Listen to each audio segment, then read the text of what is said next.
Salut à tous, c'est Julien, et dans cette vidéo, on va parler de l'environnement du développeur. Alors, l'environnement de développement pour un développeur, eh bien, c'est la suite de logiciels qu'il va falloir posséder sur sa machine pour pouvoir travailler. Dans un premier temps, vous allez avoir besoin, bien évidemment, puisqu'on fait du web, d'un navigateur. Alors, le navigateur, vous choisirez ce que vous voulez. Moi, en l'occurrence, j'utilise souvent Chrome. Vous pouvez tout à fait utiliser un Firefox si vous le souhaitez. Voire un Opera. No way. Non. Utilisez plutôt Firefox ou bien Chrome, ce sera quand même plus intéressant. Si vous voulez être ISO avec moi, c'est-à-dire avoir les mêmes applications, utilisez Chrome. Ensuite, il va vous falloir un éditeur de texte qui vous permet de taper des lignes de code. Si on a envie d'utiliser un éditeur un petit peu puissant, c'est-à-dire un éditeur avec absolument tout intégré dedans, on pourra tout à fait choisir une solution provenant de la société JetBrains. Alors elle édite des logiciels qui sont vraiment très intéressants. Moi, c'est les logiciels que j'utilise au jour le jour, notamment WebStorm, que vous avez ici, qui est utilisé quand on a envie de taper des lignes de code pour le web pur, c'est-à-dire faire du HTML et du JavaScript. Si on a envie de faire du PHP, en l'occurrence, on a un logiciel dédié qui s'appelle PHPStorm. Alors ce qui est très intéressant avec ce type de solution, et ici c'est pas du placement de produit, qu'on soit bien d'accord, mais c'est vraiment le logiciel que j'utilise pour ma part, c'est que vous allez tout avoir sous la main. Non seulement on peut taper du code, mais en plus de ça, on a la navigation sur le projet, et puis ici, hop, on a un terminal qui va être intégré dans lequel on va pouvoir taper des lignes de commande. Et ça, vous allez devoir l'avoir, que vous soyez sous Mac, sous Linux ou sous Windows, vous devrez avoir accès à un prompt qui vous permet de taper des lignes de commande parce qu'on va le faire assez souvent en tant que développeur maintenant. Il y a beaucoup d'outils qui vont nécessiter la ligne de commande. N'ayez pas peur, on reviendra sur ce genre de choses au fur et à mesure. Si vous souhaitez passer par une solution un petit peu plus gratuite, bien qu'elle ne le soit pas vraiment, mais en réalité c'est juste de la pub qu'on va avoir de temps en temps, vous pouvez utiliser le très bon éditeur Sublime Text, qui fera absolument la même chose que l'éditeur de JetBrains, avec quelques petites différences quand même. Alors il y a beaucoup de développeurs qui aiment Sublime Text, et c'est vrai que c'est un logiciel très intéressant, très léger. Ça peut s'installer sur Windows ou sur Mac sans aucun problème. Ensuite, il vous faut quoi? Bon, là on a dit, ok, un navigateur et puis un éditeur. Ça c'est parfait, c'est les choses qu'il vous faut de façon basique. Un terminal, si vous l'avez d'intégrer sur JetBrains, comme moi ici, sur votre WebStorm ou PHPStorm, c'est bien. Sinon, vous allez avoir besoin d'utiliser celui de votre environnement. Si vous êtes sur Windows, ce sera le prompt, la ligne de commande, et si vous êtes sur un Mac, je vous recommande un très bon logiciel qui s'appelle iTerm, et qui permet, de la même façon que le terminal classique de Mac, de venir taper des commandes. Ça, c'est un petit logiciel sympa. Et puis alors, qu'est-ce qui nous manque? Il nous manque ça. Ça, c'est un logiciel d'accès aux bases de données. Vous aurez une base de données qui sera installée sur votre environnement, je vais y revenir juste après. Il faudra pouvoir vous y connecter si vous avez envie de travailler avec. Alors, sachez que des logiciels existent. Pour ma part, moi ici, j'utilise un logiciel qui s'appelle SQL Pro, que vous pouvez trouver sur Internet, qui s'installe facilement. Je vais vous montrer. On va aller sur SQL Pro directement.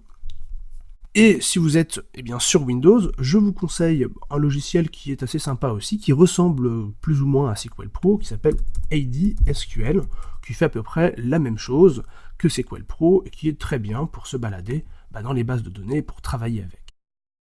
Alors, si vous n'avez pas envie d'utiliser ça, vous aurez accès à un PHPMyAdmin qui permet de se connecter aux bases de données, et ce sera largement suffisant. Quand on reviendra sur ces parties-là vraiment, et qu'on fera du code ensemble, et qu'on touchera aux bases de données, je vous montrerai les différentes solutions, les unes après les autres, pour que vous puissiez choisir celle qui vous convient le mieux.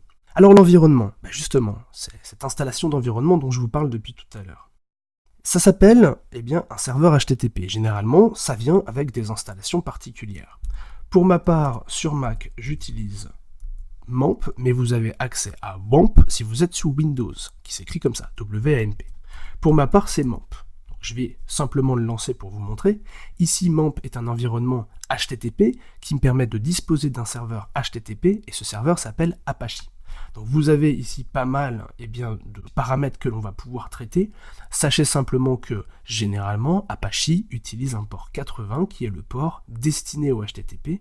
En fait ça vous n'aurez pas vraiment besoin de vous en soucier. Sachez simplement que quand vous irez taper des URL, si vous les avez paramétrés sur votre serveur web, eh bien, elles seront accessibles en local, c'est-à-dire sur votre machine. En fait, votre machine va jouer le rôle de serveur. On aura la possibilité avec ce type de logiciel eh bien, de paramétrer des hôtes, c'est-à-dire simplement des URL fictives sur lesquelles vous allez pouvoir travailler, qui seront câblés sur des dossiers dans lesquels on aura directement le code de notre site internet. Avec ça, généralement, vient également une installation de PHP, et ça c'est parfait pour nous. Si on a déjà PHP d'installer avec le serveur, on pourra l'utiliser sans problème. Et également un MySQL, qui est donc un moteur de base de données, qui est le plus répandu, et qui vient directement d'être installé avec MAMP ou avec WAMP, donc vous l'aurez d'accessible automatiquement. Il se chargera, ce logiciel, eh bien, de lancer la base de données et de vous permettre d'y accéder. Et vous voyez d'ailleurs en bas qu'on a bien ici la possibilité d'y accéder directement depuis PHP-MyAdmin ou depuis le logiciel que j'ai installé qui s'appelle SQL Pro. C'est tout ce dont vous avez besoin pour suivre les cours que vous allez trouver sur la chaîne. Donc dans le concret, on récapitule, un serveur HTTP, MAMP, WAMP, ce que vous voulez, un navigateur, Chrome, Firefox ou un autre, peu importe, un éditeur de texte, donc soit PHP Storm, WebStorm ou alors un Sublime Text, et puis, eh bien, un terminal que vous trouverez directement intégré ou que vous installerez et que vous utiliserez. Là, on a une stack à peu près correcte.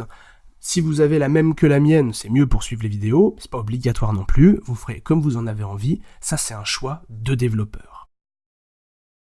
Merci beaucoup d'avoir suivi cette vidéo, j'espère que mon environnement vous plaît et que vous allez pouvoir, eh bien, effectivement installer un petit environnement sur votre machine, ça vous permettra de démarrer avec moi.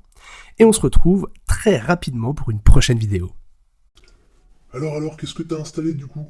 Bah, dis-nous ça en commentaire. Vas-y, tu nous mets un petit commentaire, puis tu nous donnes ton environnement. Je pense que ça va intéresser pas mal de développeurs. Et puis n'oubliez pas, abonnez-vous à la chaîne, hein. Ça fait chaud au cœur. Abonnez-vous.